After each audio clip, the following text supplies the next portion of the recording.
All right, everybody. Greg Pruitt here with the Idaho Dispatch, and today I am joined by Jeremy Kitzhaber. And thank you for joining us today. It's my pleasure to be here. Awesome. So we want to talk about medical marijuana, and this is obviously a very touchy subject for a lot of people, and it's a very hot topic.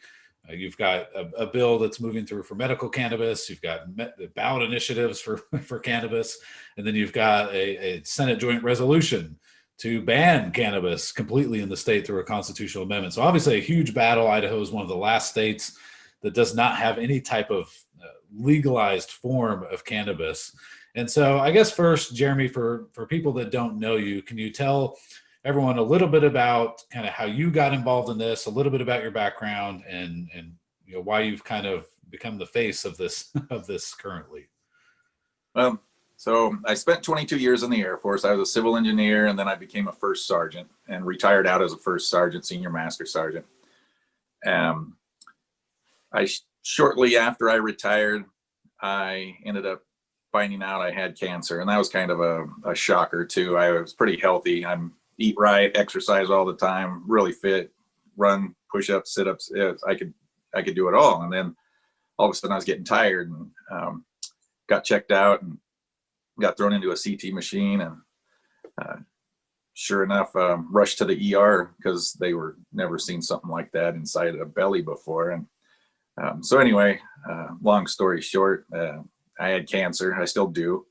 I've had a cytoreductive surgery with HIPEC. That's where I had cancer all the way up into my diaphragm, all the way down into my pelvis, coating every organ. They cut me open.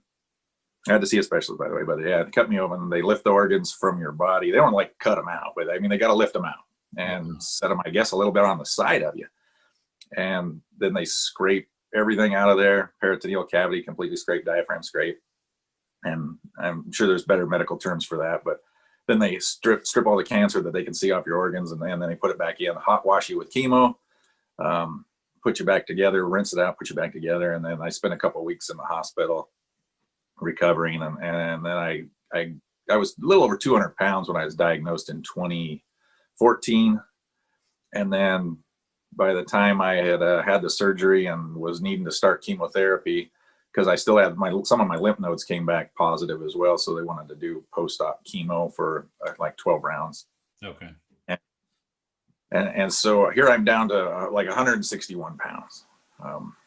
I don't know the right verbiage for cachexia or whatever, but but my body, I'm like starving to death. And that's when I was first told that if I could be prescribed medical cannabis, it would help with my appetite. Now, it's not as good as what I've heard since then, but it's still beneficial for appetite. I mean, it's better for other things, but it's tough when you're in Idaho, and I could go to, at that time, any state to the left side of us here, and I could get cannabis legally if I lived in those states. But I'm in Idaho. I can't have it. I can't be prescribed it or recommended it. You can still, I guess, you can't be prescribed it, but I couldn't be recommended it by oncology or anybody. And so it took me over a year to gain back 20 pounds. And fortunately, I was doing the chemo. I was horrible. Side effects. I nearly died 4 times. I went into atrial fibrillation, blacked out, convulsed on the floor. My kid had to call 911, get an ambulance to the house. One time I was driving in the car with my family, and I remembered going gray completely out. And I just told my wife, I can't see. I hit the brakes. I pulled the car over as quick as I could. And she said, as I slammed on the brakes and pulled over, I started convulsing. So she reached over and threw the car into park. And then she said, at that point, like I tensed up and I pushed the pedal down. And I mean, we would have probably launched off the side of the hill if she didn't do that. And so didn't drive much after that, especially while I was on the chemo, but the chemo didn't work.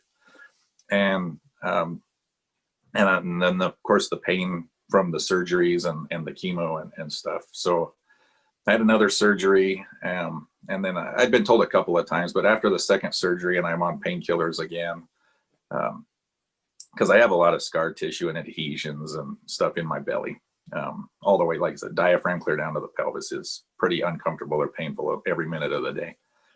And they I was told, hey, what, we can get you on some medical cannabis if you'd like. That's because I'm on 3 different opioids. And I was like, no, because that's my specialist down in California. So no, I can't have it. I live in Idaho, and I don't want to break the law. So, but I've tried it when I'm down there. I've got a couple of friends with cancer. I got family over in Oregon that I visited. I haven't went there in like a couple of years because of COVID, but I've tried it since 2014 and 2016 when they told me I should try it, and I wanted to know what it would do. So I've tried it in a couple of days here, a couple of days there, 1 day here, kind of thing, and then that's it. But What was the result of that? When I slept pretty good. I took mostly like a CBD THC blend for like 2 or 3 days when I was in Washington, and actually almost a week when I was there. I took like a chemotherapy level pill, like in California. It's a recreational level, but it's also medical. I mean, over there you can get about anything. And I just took 1 pill, and that was like a little over 10 milligrams of THC. And that one, I was like, that one was almost too much. I kind of got like, I felt like I drank 5 or 6 beers. So I slept really good though. And normally I don't sleep. I get up like 4 times a night, and I'll sleep anywhere from 3 hours, sometimes 6 or 7 hours, but I don't sleep good. I'm on medication for that. I'm on medication for anxiety. I mean, when you got stage 4 cancer and it just keeps growing in your belly, and my next option is to either do another surgery like the level I had before and try to prolong my life, which I'll do, or just let it crush my organs, which is what it's doing right now. I mean, the cancer grows on the outside of my organs and just slowly gets bigger and bigger and bigger and slowly crushing my organs. And it's tough when, like I said, I'm on morphine and oxycodone and hydrocodone, and I take like stool softeners and that kind of stuff to try to balance it. And medical cannabis is there's none of those side effects. I don't know how good it would work because I haven't been able to take it regularly. But from what I've checked and told, and the folks who are on opioids and stuff, or people in other states who are on it, and then I'm in part of a national Facebook group for my kind of cancer. And of course, 75% of the adult population in the United States has access to legal forms of medical cannabis. I'm just not one of those people. And that's what bugs me the most, is that I can't have access to something that 75% of cancer patients can have access to because I live in Idaho. And so a couple of years ago, when the 2018 election was getting ramped up and the legislators are coming and knocking on doors, I started having those conversations with the folks who were campaigning. Okay. And then after that, I did talk to my district senator and showed him my medication and put a package together about cannabis in Idaho, and asked could I talk to someone else? Is there someone they could put me in front of that I could at least see if I could get something decriminalized at least? And that really went nowhere. So I talked to some more legislators, and eventually I was asked, well, I seem to know more about this than what the legislators knew, so could I write a bill? And so I did. And it took me a couple of years. I don't think my bill's perfect. I think there's room for other people to have it, but I don't think it would pass. The more I added like children into the bill or something like that, all of a sudden the support wasn't there anymore from the legislators. So I tried to make a bill that would still benefit the majority of people with the patients that would benefit from medical cannabis: AIDS patient, cancer patients, terminally ill folks, people with debilitating medical conditions, massive chronic pain, and a few other ailments that like Utah approved. And I figured, Idaho, we blend well with what Utah does in the legislative process. So I wrote it towards what Utah did, only there were things that didn't seem to fit well with our legislature here. And I took those out of the bill or clarified it more or like that. So, I mean, there's a lot of process into this. And I have spoke with police, sheriffs, retired military, active military, moms, kids, not kids, but like 18 to 25-year-old kids. Yeah. Those, to me, when I'm 50, they're kids, but they're adults. Sure. But there's concerns out there, and I wanted to try to, at least, I couldn't obviously please everybody with my bill. Of course, there's the folks that just want to legalize marijuana and if you want it, you can have it. And whether people support that or not, I don't think our legislature would get behind just full legalization ever. So I'm not fighting for that, but I am fighting for, terminal cancer, active cancer, people with PTSD from major trauma, whether it's, police or firemen here, because the police and firemen see a lot of bad stuff here. Military, yes, some of us do, but a lot of us don't. And I think that's the same in fire and police. There's folks that can serve their time and not have like severe trauma from what they witnessed or was a part of, but then there are folks that have that trauma. So I wanted to make sure that those kind of things were covered out of the bill. But it is restrictive, in my opinion, but it will help tens of thousands of people. It's not going to give Idaho, or, what do we have? 1.3 million adults in Idaho. There's not going to be 1.3 million people with access to medical cannabis. It's going to be quite restrictive. But, yeah. Okay. So, and I guess let's talk a little bit more about the legislation and what is the bill number for those that are unaware? It's House Bill 108, and they named it a couple of weeks ago. It was the Idaho Cannabis Act. Now it's the Sergeant Kitzhaber Medical Cannabis Act. Okay. And it's still waiting on a hearing in the House Health and Welfare Committee, correct? Yes, the Health and Welfare Committee had a print hearing, and it passed with 11-1 in favor of printing it. And that's where it's sitting now. I'm just waiting for a hearing. Okay. Okay. As soon as I know, I'm sure everybody will know. Sure. Okay. All right. So I want to talk a little bit about the cannabis issue here in Idaho, which again is a very hot topic, and lots of different options that are happening right now, from ballot initiatives to constitutional amendments and all that kind of stuff. So, we read through our comments when we post about the marijuana issue and kind of get the feedback from our readers on this issue, and some of the concerns that are brought up by some folks are, hey, I just came from California. This was the stepping stone in California to full recreational use of marijuana, and they're just trying to pass this so that they can go for recreational weed down the road. What assurances do you have, or do you have any assurances for those people who are concerned that this is just the first step towards full legalization? I don't think this is not the first step. This is not a step towards full legalization at all, or loose legalization for medical. It is a very specific, defined bill. And I know some people don't like the words, it's more restrictive than Utah, but it is more restrictive than Utah. Most of the cannabis bill or marijuana legislation, whether it's medical or not, most of the medical stuff, though, in the states falls under the Health and Welfare Department, which is a quite broad department. And after speaking with Board of Pharmacies and the legislators and other legal people, I moved it away from the Health and Welfare Department, except for issuing cannabis cards, and has the Board of Pharmacy looking over it.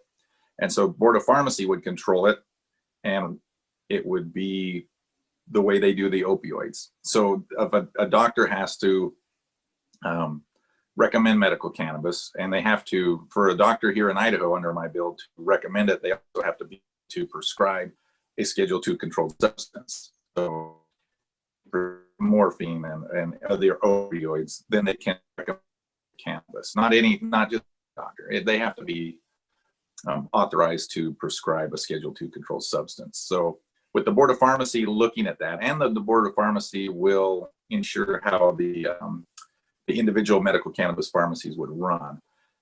So it wouldn't just be a dispensary where anybody could go in. You do have to have a card. There is an electronic database. They would be able to see what your practitioner prescribed and recommended, and then you could only get that which the practitioner prescribed. And it was done that way, not just from my input. It was a lot of input. But you know, when I go see my oncologist and I say, hey, I'm having more pain, and I get 40 like morphine, they don't, you know, they tell me, no, you can have 10 or 15 or 20 milligrams, or you can, sorry, we're not going to increase that. We're going to prescribe you maybe 10 milligrams of oxycodone instead of 5, whatever it is, you know, that, but I don't get to tell them what to do. So under this bill, the patient doesn't get to tell the practitioner what to do. The practitioner tells the patient, here's how your medical cannabis, and it's specific. It's also in dosages that they allow. And so I wouldn't be able to just go to the cannabis pharmacy and say, hey, just give me a 1-to-1 THC to CBD ratio. If the practitioner says you can have 10-to-1, then that's all you can have when you go. Up to, like I said, up to the maximums, or up to what they even want. They could say you're only getting 100 milligrams a month of THC and not the maximum, and that's all you could have. So okay. It's pretty well regulated and controlled. It would be treated the same as medicine. Okay. And so, and you don't need to list them now, because people can go to, and we'll link to the bill's website on the video here. But you know, I sprained my ankle, right? Can I go down to the doctor if I sprain my ankle and say, hey, I need medical cannabis to treat my sprained ankle or my broken arm? Or is it just very specific things like cancer, terminal issues, or very severe chronic issues? Or, well, you can go down there and talk to your doctor and say, hey, I got a sprained ankle. Your doctor will say, no, you can't have medical cannabis. Just like, no, you're not going to get 120 oxycodone pills for a sprained ankle either. So that would be, can you ask for it? Sure, anybody can ask for it. I can ask for fentanyl if I want to do. The answer would be no. But yeah, so the ailments though are specific, and the practitioners are going to look at that and see if they meet the qualifications. But first they have to see, have they tried other things? You know, and when you start getting up to the opioid level is when the practitioner would start considering medical cannabis as a recommendation in lieu of opioids, because opioids, you know, nobody dies from medical cannabis overdosing ever. Not if they're just sitting in their room taking it. And whereas opioids, yeah, we probably, I think, I can't remember the numbers, but what did we lose? Maybe, I can't remember, it was 40 or 100 or something like that, but we lose people in Idaho every year to opioids. And a lot of those, like 60% of those, are following their prescription, and they still die from opioid use. And it's just reactions. Your body, some people's body just doesn't react well to opioids. So, sure. But so a twisted ankle, you're not getting it. Okay. So what's that? Serious medical conditions that are in that parameter of the bill. Okay. Which, I mean, could a future legislature come in and kind of, you know, make it less restrictive at some point? I would imagine. I mean, my bill's not a stop sign on it either. I mean, if the legislature says, you know, we've heard from 10,000 or 8,000 practitioners, and we need to include this, the legislature can change a law, they can amend a law. So I wouldn't be able to say, no, this is a stop. But to change the law takes quite a bit of legislative work. And so a legislator, no, but the legislative body, yes, they can change a law anytime they want. We've seen it this year. They'll write a bill and they'll put it out and they'll try to make a law or change a law. So if they wanted to change this law later, yes, they could. Okay. They could make it. They could make it. Yeah, they could add one more ailment, or they could change the dosage levels, or they could, you know, they can make changes. Okay. What do you say to the pro marijuana people who want full legalization, or they want to, you know, an unregulated medical CBD, or excuse me, cannabis, type law, and are telling you, and I don't know, maybe you haven't heard this. I've seen some of the comments in our thing. And so I'm just trying to throw out some of the questions and concerns that I've seen from both sides of the issue and saying, hey, this bill is way too restrictive. If you pass this, we're never going to get anything more than what this is right now. What would you say to those folks? Well, I don't rely on them or their success to treat my medical ailment. I'm trying, or people like me, or people with severe disease. I'm trying to get something passed through a legislative process. I'm trying to let the legislators look at it and say, yeah, this is going to be okay for Idaho. It's not, because there's other means to passing laws, and I'd like, people can do whatever they want to do. If they want to try to legalize marijuana recreational here in Idaho, and whatever the vote takes to get it, I'm not going to stop anybody from trying that. I mean, that would be the same as if they're trying to stop me from doing this. And I know there are people that want me to not do this because it is so restrictive. But I've got no plans of stopping this if it's going to continue to proceed forward, because it'll benefit a lot of people that actually need it. And if folks want to try to make a different medical bill, I'm not going to stop them from trying, but they need to go through the process to make it legal in Idaho. There's more than one way to do it. I'm trying to do it the way, like the LDS Church said, that they support medical cannabis in a way that's done through the legislators and I can't remember their exact words, but through lawmakers and legislative process, and they put all their minds together and come up with a way that makes it work so that pain relief can go to those who truly need it. That's kind of how the LDS Church put it. And I thought that was a great idea. That's how Utah got theirs passed, was through the legislative process. They did have a ballot initiative as well, but that didn't get the favor of the state, whereas their actual bill did. And so I figured that was the best route for trying to get something like this through Idaho as well. Okay. What would you say, and I know you brought this up in testimony, but for the sake of people who didn't have a chance to watch your testimony, Jeremy gets a medical cannabis card, and all of a sudden 10 of his buddies are like, hey man, I need to hit you up for some medical cannabis that you can get with your card. Is there a penalty for people that do that? And what is the likelihood that you can see of somebody abusing the system and using their medical cannabis card to try and, I guess, sell it to other people potentially? Well, from the dosage rates or the allowable limits and stuff just don't seem to, they're not at the recreational level, for one. The other is, I don't share my morphine. I don't share my oxycodone, and I'm not going to share my medical cannabis. But what's to stop somebody from doing it who might want to is, this will be the first state that has a one and done, one strike and you're out plan. So you get a medical cannabis card, you give or sell, it doesn't matter which, you give or sell your medical cannabis to a like somebody who's not allowed to have it at all. And I just give it to whatever, my friend, my cousin, my mom, it doesn't matter. If I do that, if I get caught doing that, I lose my card forever. I never get it back. So the amount of abuse there is like, well, what's to stop someone? I need this for my cancer treatment. I need this for my pain management. The last thing I'm going to do is give it to somebody so that maybe they could try marijuana once, or whatever the reason, and lose my medication for the rest of my life. It's just, I'm not going to do it. I wouldn't say that somebody won't do it, but I think it would be like slim to none that anybody would be willing to risk, after going through all that trouble to get their card, to give it to somebody or sell it to somebody. If we put it in there into that bill, it was liked, the one and done policy, as a way to keep this from becoming a slippery slope or a leading into anything else. And I don't see it going out of control in any way. Okay. Yeah, just a couple more questions, and then we'll kind of let you have a closing statement, so to speak.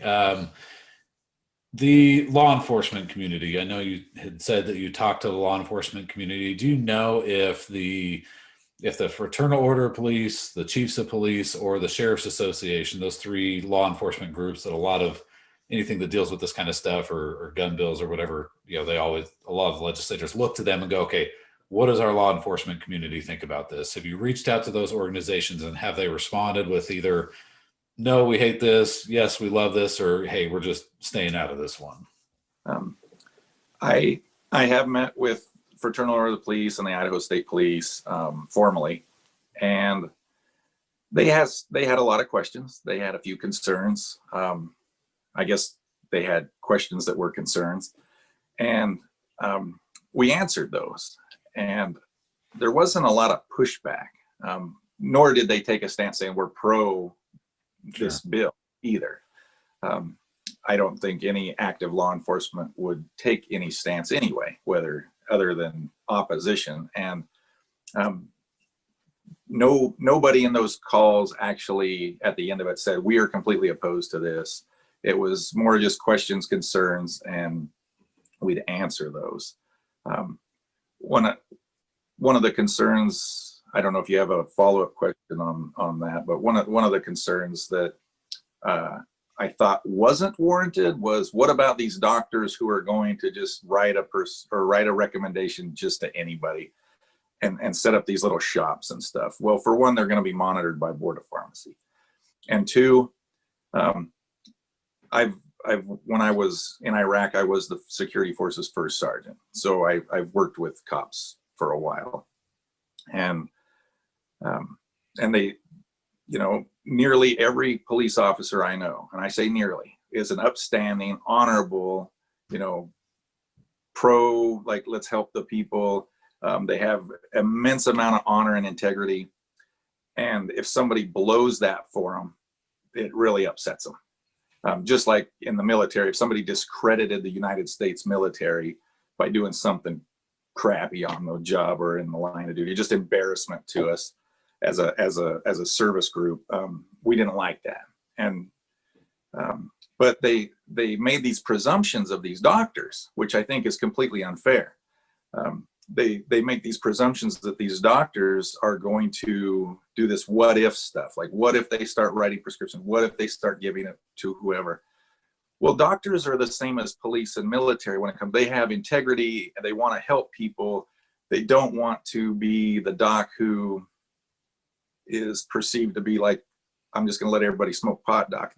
I don't know if those even exist, but there's a perception out there that doctors may do this. And I think that's just horrible, that anybody is going to make these accusations against physicians and practitioners when, this, like I said, when officers and firemen and military and all that, when we get hurt, we depend on these doctors to save us, to help us. And we never question that until they are allowed to write a recommendation for cannabis. And then all of a sudden there's like this what if scenario. And I think that's completely unfair and unfounded. And I wish the police would stop doing that. I wish that people just in general would stop making these presumptions of doctors, because when their back's hurting, or when they've got this weird feeling inside that hasn't gone away for 4 or 5 months, they go to these doctors with the hope of being helped. And the testimony from a leading oncologist here in Idaho even came forward and testified as well that they wish they had medical cannabis in their bag because it does help. And there's nothing else in their bag that helps some of these patients except that.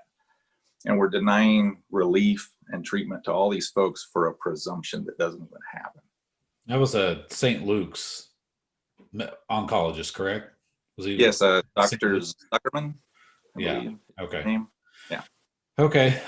Well, my last question, and then if you want to add anything in addition to this, would be you're a veteran. Idaho has a very large veteran population, and what has been your experience so far in talking to veterans here in Idaho, if you have, about medical cannabis? I mean, does it seem very well received, or are they kind of neutral, or they're opposed to it, or what has been your reception so far with veterans you've talked to here in Idaho? So I am a member of the VFW Post 63. I am the legislative chair up there. So I do bring up this and other issues. This though is not a VFW thing. It's just me doing it. But Right. I have these folks that I've talked to, and I know other veterans in the area as well. And I have not yet, and I've asked, I said, if anybody's opposed to this, I need you to tell me. I just would love to hear that perspective as well from anybody here. And there's been a few that are neutral. There's been a few that, hey, I don't mind. But when they find out that this is something that can help the veterans who are in need of something like this, they fully support it. And then, of course, I've had a lot more veterans come to me with, hey, I had an IED attack when I was in Iraq. I had an IED attack when I was in Afghanistan. Same thing. There's a couple of folks that are missing some limbs. They're hurting. They have a mass amount of nerve pain, and nothing's working for them. And medical cannabis does work for nerve pain. And so in the veteran community, I wouldn't say that every veteran's pro cannabis, because that would be a false statement. There's 120,000 veterans in Idaho, but I can tell you that 30,000 of those veterans here in Idaho, this is just Idaho, 30,000 veterans have a disability at a level high enough to receive a monthly compensation for their disability that is service connected, whether it happened in the direct line of combat or whether that happened in just the performance of their duties. We have 30,000 veterans in Idaho that are suffering from something that is at high enough level where they receive a monthly compensation for it. And all 30,000 of those veterans, it is against the law for them to have medical cannabis, to use medical cannabis. Where it's not against the law, where 75% of the nation's veterans who suffer are legally allowed to have medical cannabis, but Idaho veterans aren't. And worse off, if an Idaho veteran is to go and self-medicate with cannabis, they stand a chance at losing their treatment option because their doctors are federal doctors at the VA. And that, not that they would, but a federal doctor at the VA, you know, they can say, well, you're not going off my treatment plan and you're using something that's illegal. So they can stop that treatment plan. They're not going to get denied at the VA, but they can get denied their treatment option. And for me, that's a death sentence. I mean, I don't think my oncologist would do that, but I've never asked them to. I do get drug tested. They know I'm on oxycodone or whatever in my drug test, and they know I've never popped positive for marijuana. But it's heartbreaking to know that, like me, if I was to go to try this, that I could lose my cancer treatments because I've committed some sort of crime in Idaho or however it's perceived. But if I was in Oregon and I did that and the VA was doing that, they're like, oh, well, it's legal. You can have it. So they would accommodate. Okay. So it's tough. And like I said, 30,000 veterans here in Idaho are at that level where they have something wrong with them at a high enough level where they get a monthly compensation. Okay. Yeah, and that was going to be another question popped in as you were talking there about, you know, how the VA treats medical cannabis if it's legal. The VA can't prescribe medical cannabis. Is that correct? No, they can't. Nobody can still prescribe it federally, or no doctor can prescribe it. They can just write a recommendation. But the VA doctors, no, we would, as veterans, we would have to go see our practitioners downtown. I am under the impression, I can't verify this with absolute certainty, but that a recommendation can be written still by somebody at the VA, but I'm not positive. But it's my understanding they don't do that, or they're not doing that. But I don't know every doctor at the VA, and I don't know every situation. So, but yeah, they're federally employed. So I believe until it's federally lifted, they're not able to write recommendations to where we could go. But if Idaho was legalized, I don't know how that would come into play. Okay. Would we have to go see like another doctor with a referral and then get that, or how that would work? But Sure. Okay. Well, Jeremy, what would be what is your main pitch to the citizens of Idaho for medical care, other than the the long interview we just did? Is there anything else that you think, hey, you guys need to know this, and this is why this is desperately needed? What do you want citizens to do right now for those who want to support?